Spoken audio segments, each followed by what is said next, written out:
شهر رمضان الذي أنزل فيه القرآن هدى للناس وبينات من الهدى والفرقان فمن شهد منكم الشهر فليصم ومن كان مريضا أو على سفر فعدة من أيام أخر يريد الله بكم اليسر ولا يريد بكم العسر ولتكملوا العدة ولتكبروا الله على ما هداكم ولعلكم تشكرون. بزرگوں اور بھائیوں،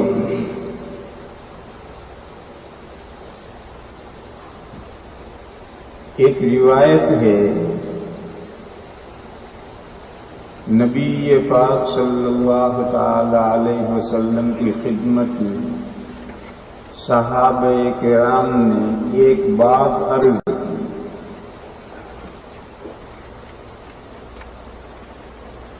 پچھلی امتیں لمبی لمبی لائف رکھتی تھی. کہتے ہیں کہ حضرت آدم علیہ السلام کی عمر 1000 سال تھی. حضرت نوح علیہ السلام کی 950 سال تو انہوں نے دعوت و تبلیغ کا کام کیا. اس سے پہلے بھی نبوت سے پہلے کا زمانہ ہے. کہتے ہیں کہ کشتی سے نیچے زمین پر اترنے کے بعد 150 سال تک حضرت نوح علیہ السلام پھر حیات رہے. تو جیسے نبیوں کی عمریں ہیں عام لوگوں کی اسی تناسب سے کم و بیش عمریں ہوتی تھی. تو صحابہ نے یہ عرض کیا کہ یا رسول اللہ، پچھلی امتوں نے ایک لمبے زمانے تک اللہ کی عبادت کی.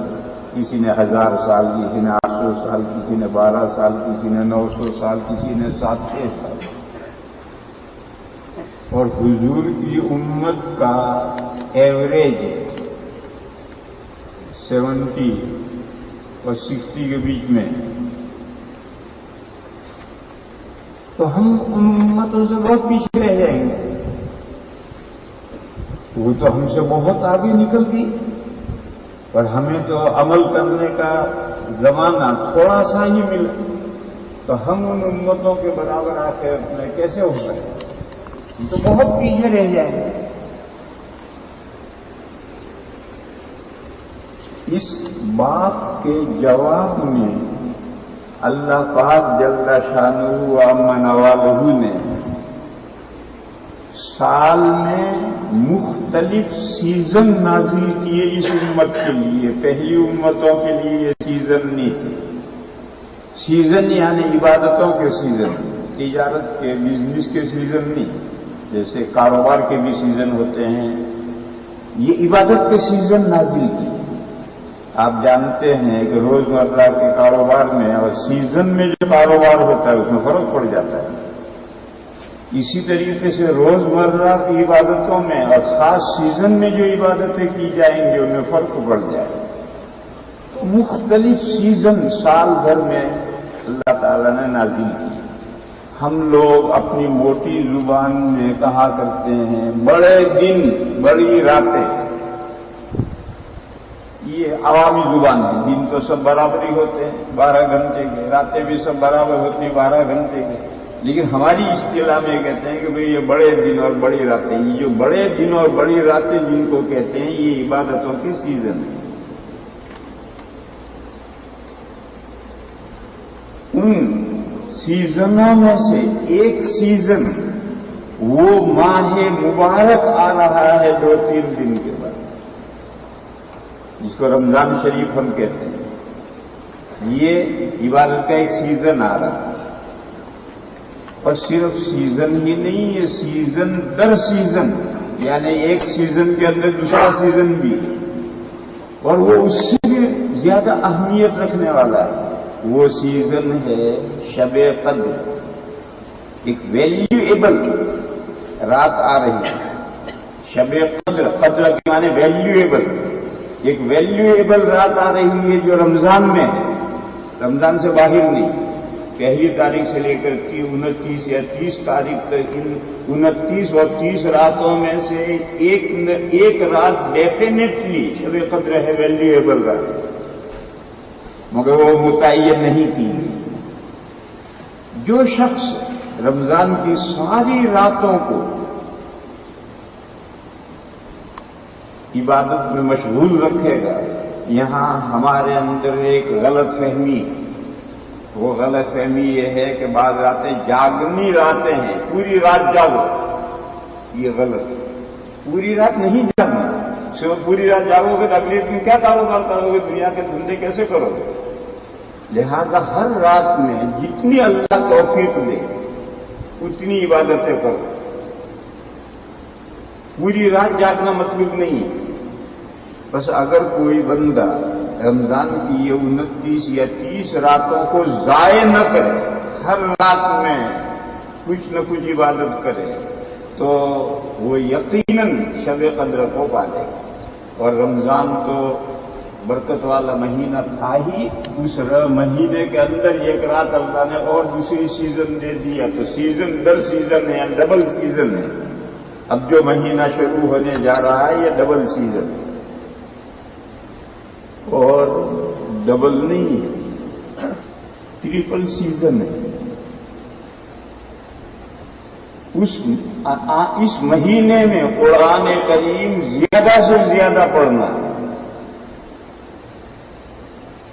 رمضان شریف کو قرآن شریف کے ساتھ خاص مناسبت ہے، لہذا رمضان میں جہاں آپ اور عبادتیں کریں، اور عبادتوں کے علاوہ قرآن کریم کی جتنی زیادہ سے زیادہ تلاوت کر سکیں، جو موقع ملے تلاوت کا، دکان میں خالی بیٹھے ہیں تلاوت کرو، مسجد میں وقت سے کچھ پہلے آگے تلاوت کرو، نمازوں کے بعد تلاوت کرو، رات میں اللہ توفیق دے تلاوت کرو، حافظ ہو تو نفلوں میں تلاوت کرو، تلاوت یہ ایک مستقل سیزن ہے۔ تو 3 طرح سے برکت والا مہینہ آ گیا۔ اللہ پاک جل شانہ و نوالہ یہ فرماتے ہیں کہ رمضان کا مہینہ جانتے ہو کیسا مہینہ؟ انزل فیہ القرآن، اس مہینے میں قرآن کریم اتارا گیا۔ کوئی سوال کرے گا کہ قرآن کریم تو 23 سال میں تھوڑا تھوڑا اترا ہے، رمضان میں کہاں اتارا گیا؟ لہذا سمجھنا چاہیے کہ قرآن کے 2 نزول ہیں، ایک لوح محفوظ سے سمائے دنیا پر بیت معمور میں پورا قرآن کریم یک بارگی اتارا گیا ہے ماہ رمضان میں، یہ تو پورا نزول ہے۔ دوسرا قرآن کا نزول ہے بیت معمور میں سے جو زمین پر نبی پاک صلی اللہ تعالی علیہ وسلم کے پاس پہلی وحی آئی ہے، وہ رمضان میں آئی ہے اور رمضان کی شب قدر میں آئی ہے۔ کون سی رات تھی معلوم نہیں، شب قدر کو چھپایا گیا ہے تاکہ ساری راتوں کو آدمی آباد کرے۔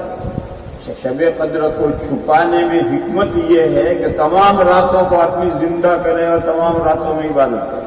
تو پہلی وحی جو حضرت جبرائیل علیہ السلام نبی پاک صلی اللہ تعالی علیہ وسلم کے پاس لائے ہیں، وہ شب قدر میں لائے ہیں۔ مغرب ہو گئی، سورج غروب ہو گئی اور رات شروع ہوئی، اور حضور غار حرا میں سے گھر آنے کے لیے غار میں سے نکل کر غار کے سامنے ایک چوک ہے، وہاں پہنچے تو حضرت جبرائیل نمودار ہوئے اور پہلی وحی پہنچے۔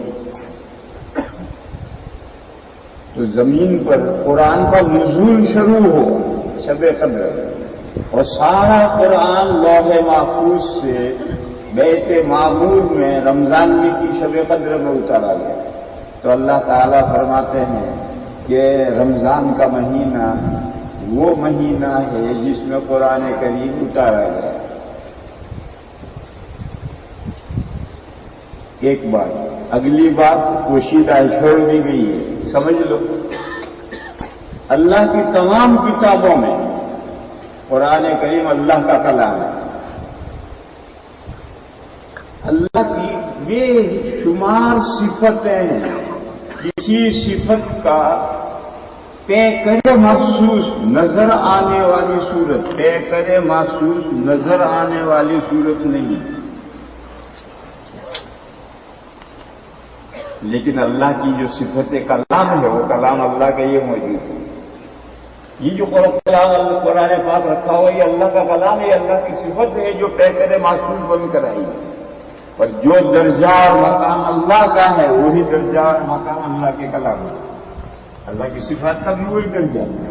لہذا قرآن کریم کا درجہ اللہ کی صفت ہونے کی وجہ سے سب سے زیادہ اہم اہمیت رکھنا. اس کائنات میں قرآن سے زیادہ کوئی اہم چیز نہیں.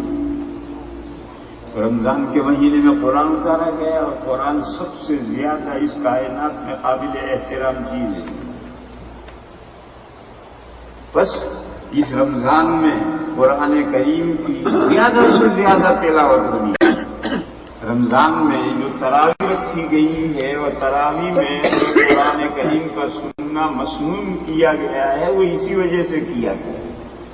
تو فرمایا شہر رمضان الذی انزل فیہ القرآن ھدی للناس وبینات من الھدی والفرقان. ھدی للناس وبینات من الھدی والفرقان. قرآن کریم میں دو باتیں. ایک لوگوں کے لیے گائیڈ بک ہے، رہنما کتاب ہے اللہ تک کیسے پہنچنا، اور جو اللہ تک پہنچے گا وہ جنت تک پہنچے گا. تو اللہ تک پہنچنے کا اور جنت تک پہنچنے کا راستہ کیا ہے؟ جس راستے پر چل کر آدمی انسان اللہ تک پہنچ جائے، جنت تک پہنچ جائے، وہ راستہ قرآن دکھاتا ہے. ھدی للناس، تمام لوگوں کو اللہ تک پہنچنے کا راستہ دکھانے والی کتاب ہے. اللہ تک پہنچنے، جنت تک پہنچنے والا راستہ دکھلانے والی کتاب ہے.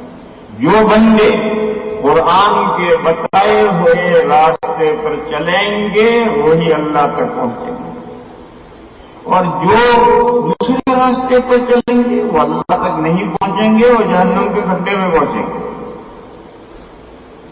دوسری خوبی قرآن کریم کی کیا ہے کہ قرآن کریم فرقان ہے. فرقان کے معنی یہ دنیا حق اور باطل کا آمیزہ ہے، مکسچر. آمیزہ معنی مکسچر. اس دنیا میں حق اور باطل رلے ملے ہیں. کسی معاملے میں کلیئر نہیں کیا گیا ہے. اگر کسی معاملے کو کلیئر کر دیا جائے تو امتحان کیا ہو گیا، ایگزام کیا ہوگا انسان. اس لیے اس دنیا میں حق اور باطل کا آمیزہ ہے، مکسچر ہے. اگر حق اور باطل کے درمیان میں آپ لکیر کھینچنا چاہتے ہیں تو قرآن کریم کسوٹی ہے. اس کسوٹی کے اوپر سونے کو ڈالو، وہ کسوٹی بتا دے گی کہ کھرا سونا کون سا ہے اور کھوٹا سونا کون سا ہے. قرآن کریم کی کسوٹی پر معاملات کو کسو گے تو قرآن کریم صاف بتا دے گا کہ اس دنیا میں یہ حق ہے اور یہ باطل ہے.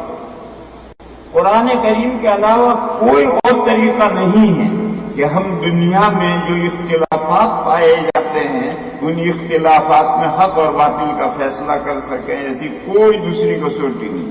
اس لیے قرآن کریم کا نام ہے الفرقان. دیکھو نام جو ہوتے ہیں ان میں مفاہیم ہوتے ہیں، معانی ہوتے ہیں، حقیقتیں ہوتی ہیں. قرآن کریم کو قرآن کیوں کہتے ہیں؟ لفظ قرآن کے معنی پڑھنا، یعنی یہ کتاب اسی لیے اتاری گئی جسے پڑھا جائے. زیادہ سے زیادہ اس کو پڑھو. اس اعتبار سے اس کا نام قرآن ہے. اور اس قرآن کا نام فرقان کیوں ہے؟ فرقان کے معنی ہے دودھ اور پانی کو الگ کرنے والی کتاب، جدا جدا کرنے والی کتاب، حق اور باطل میں امتیاز کرنے والی کتاب، صحیح اور غلط کے درمیان میں لکیر کھینچنے والی کتاب. اس کے علاوہ اور کوئی کسوٹی نہیں ہے کہ جس کے ذریعے سے ہم دنیا میں فیصلہ کر سکیں. ہر آدمی اپنے راستے کو حق سمجھتا ہے اور اپنے راستے کو صحیح کہتا ہے. اب یہ تو ہو نہیں سکتا کہ سب صحیح ہو. جو ایک اللہ کی عبادت کرتا ہے وہ بھی کہتا میں ہی صحیح ہوں. جو 2 کی عبادت کرتا ہے وہ کہتا میں صحیح ہوں. جو 3 کی عبادت کرتا ہے وہ کہتا میں صحیح ہوں. جو ہزاروں کی عبادت کرتا ہے وہ کہتا میں صحیح ہوں. اب سارے صحیح ہو جائے گا. لہذا فیصلہ کون کرے؟ فیصلہ تو کرنے کا کوئی راستہ نہیں ہے. صرف یہ قرآن ہے جو فیصلہ کرے گا کہ یہ مختلف معبود کی پرستش کرنے والے جو لوگ ہیں ان کے اوپینین میں سے کس کی رائے صحیح ہے اور کس کی رائے رانگ ہے. بہرحال قرآن کریم کا یہ دوسرا وصف ہے الفرقان. تو قرآن ایسی کتاب ہے جو لوگوں کو اللہ کا راستہ دکھاتی ہے, لوگوں کو جنت کا راستہ دکھاتی ہے. اور دنیا میں جو اندھیریاں ہیں, حق اور باطل کا مکسچر جو ہماری یہ دنیا ہے, اس دنیا میں حق اور باطل کو الگ الگ کرنے والی کسوٹی قرآن کریم ہے. جب ایسی کتاب اللہ نے رمضان میں اتاری ہے تو خود رمضان میں فضیلت پیدا ہو. تو فرمایا فمن شہد منکم الشہر فلیصمہ, بس جو شخص تم میں سے رمضان کو دیکھے بس چاہیے کہ اس رمضان کے روزے رکھے. روزہ رمضان کا اسی لیے فرض کیا گیا ہے تاکہ قرآن پڑھنے میں مدد ملے. روزے سے قرآن پڑھنے میں مدد ملے. روزے سے انسان کے باطن میں نورانیت پیدا ہو اور اللہ کی طرف توجہ کرنے کا موقع ملے. دیکھو یہ قاعدہ بتاؤ میرے بھائیوں, پرخوری پیٹ گلے تک بھر لینا یہ سستی کا سبب ہے, ظلمت کا سبب ہے. اندر تاریکی پیدا ہو جاتی ہے پرخوری سے. جو پیٹ بھر کر کھاتے ہیں گلے تک, اندر ظلمت پیدا ہو جائے گی اور سست ہو کر پڑ جائے گا. اللہ نے روزہ رکھا تاکہ دن بھر آدمی بغیر کھائے رہے تو اندر نورانیت پیدا ہو, اور بقدر ضرورت آدمی کھائے تو رات کو عبادتوں کے ساتھ اور تلاوت قرآن کے ساتھ آباد کر سکے. تو روزہ مددگار ہے عبادتوں میں, نمازوں میں اور قرآن خوانی کرنے میں. روزہ مدد دیتا ہے. اس لیے اللہ نے فرمایا کہ جو شخص تم میں سے ماہ رمضان کو دیکھے وہ چاہیے کہ وہ اس کے روزہ رکھے.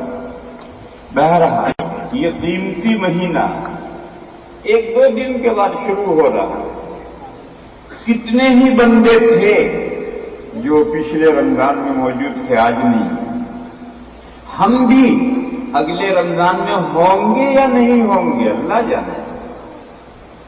بس خوش نصیب وہ بندے ہیں اور خوش نصیب وہ بندیاں ہیں جو اس سیزن سے فائدہ اٹھا لیں اور اس قیمتی وقت کو کارآمد بنا لیں, اسے ضائع نہ ہونے. لہذا میرے بھائیوں, یہ جو ماہ رمضان آ رہا ہے, اس رمضان میں زیادہ سے زیادہ آدمی کو قرآن کریم کی تلاوت کرنی چاہیے, قرآن کریم کو سمجھنے کی کوشش کرنی چاہیے. آج دنیا میں قرآن کریم کے سمجھنے کے لیے کوئی پریشانی باقی نہیں رہی. دنیا کی ہر زبان میں قرآن کریم کے ترجمے موجود ہیں. تلاوت کرو ایک پارے کی, لیکن ایک رکوع تو سمجھو. پورا پارا نہیں سمجھ سکتے روزانہ, لیکن ایک رکوع ترجمہ کون سی زبان آپ جانتے ہیں, اس زبان کا ترجمہ ہے, تفسیریں ہیں, اس کی مدد سے ایک رکوع روزانہ سمجھو اور باقی تلاوت کرو. پارا 2 پارے 3 پارے جتنا اللہ توفیق دے یہ تلاوت کرتے چلے جاؤ آگے. اور پیچھے سے ایک رکوع روزانہ سمجھنے کی کوشش کرو. اور اللہ تعالیٰ کیا ارشاد فرماتے ہیں اپنے کلام پاک میں اسے سوچو, اور ہماری زندگیوں میں اس سے کیا روشنی ملتی ہے وہ روشنی حاصل کرنے کی کوشش کرو. دوسری چیز ماہ رمضان کے روزے ہیں الحمدللہ مسلمانوں کی اکثریت میجورٹی روزے تو رکھتی. تیسری چیز رات کو ضائع نہیں کرنا ہے, رات کی عبادت ہے. مغرب بعد جو اللہ توفیق دے عبادتیں کرو، عشاء کے بعد تراویح کے نام سے عبادتیں کی جاتی ہیں، اس میں تو شرکت کرنی ہی ہے۔ بہت سے بھائی ہمارے، بہت سے بندے اور خاص طور پر ہماری بہنیں سستی کرتی ہیں اور وہ تراویح میں شامل نہیں ہوتے، وہ کہتے ہیں نفل ہے۔ یہ بے شک نفل ہے، لیکن نفل بھی تو عبادت ہے۔ مونگ پھلی ہے، اس کا ایک چھلکا ہے، گری ہے، اب وہ کہتے ہیں کہ میں تو مونگ پھلی کا چھلکا نہیں ہے، یہ عبادت ہے۔ بس فرق اتنا ہے کہ عشاء کے 4 فرض جو ہیں وہ تو کمپلسری، اور یہ 2 تراویح کی جو 20 رکعتیں یا اور نفلیں بندہ پڑھتا ہے، یہ اختیاری ہے، لیکن ہیں تو انسان کے اپنے کام کی عبادت ہے۔ اللہ نے فرض اتنی عبادتیں کی ہیں جس کو بندے نبھا سکتے ہیں بہت آسانی سے، لیکن بندے ہمارے ہمت کسیں تو کچھ کمپلسری سے آگے بھی کچھ عبادتیں کر سکتے ہیں۔ وہ عبادتیں تراویح، تو رمضان شریف میں تلاوتوں کا زیادہ سے زیادہ اہتمام ہونا چاہیے۔ روزے تو الحمدللہ ہم رکھتے ہی ہیں، اور تیسری چیز قرآن عبادتیں ہیں، نماز میں نفلوں میں قرآن پڑھنا ہے، اور چوتھی چیز آخری چیز ہے یہ غم خاری کا مہینہ ہے، شہر المواسات، حدیث میں غم خاری کا مہینہ ہے۔ غم خاری یعنی جو غریب لوگ ہیں ان کا غم کھاؤ، اور غریب لوگوں کا غم کھانے کے لیے عام طور پر مسلمان زکوٰۃ رمضان میں نکالتے ہیں، اور صدقۃ الفطر تو رمضان کے ختم پر ہے۔ اس کے علاوہ اللہ نے آپ کو حیثیت دی ہے، توفیق دی ہے، تو غریبوں کو سوچو اور غریبوں کو سوچ کر کے ان کی غم خاری کرو۔ یہ 3-4 کام، قرآن کریم کی تلاوت اور ایک رکوع روز سمجھنے کی کوشش کرنا۔ اگر پڑھے لکھے نہیں ہو تو مسجد کے امام صاحب کو کہو کہ ایک رکوع کی تفسیر ہمیں سنو اور اس کو سمجھو، تلاوتیں کرو، روزے رکھو، عبادتیں کرو اور غریبوں کی غم خاری کرو۔ یہ 4-5 کام اس مہینے کے خاص کام ہیں۔ اللہ تعالی ہمیں توفیق عطا فرمائے کہ ہم اس مہینے کو وصول کریں، ضائع نہ کریں۔ وآخر دعوانا الحمدللہ۔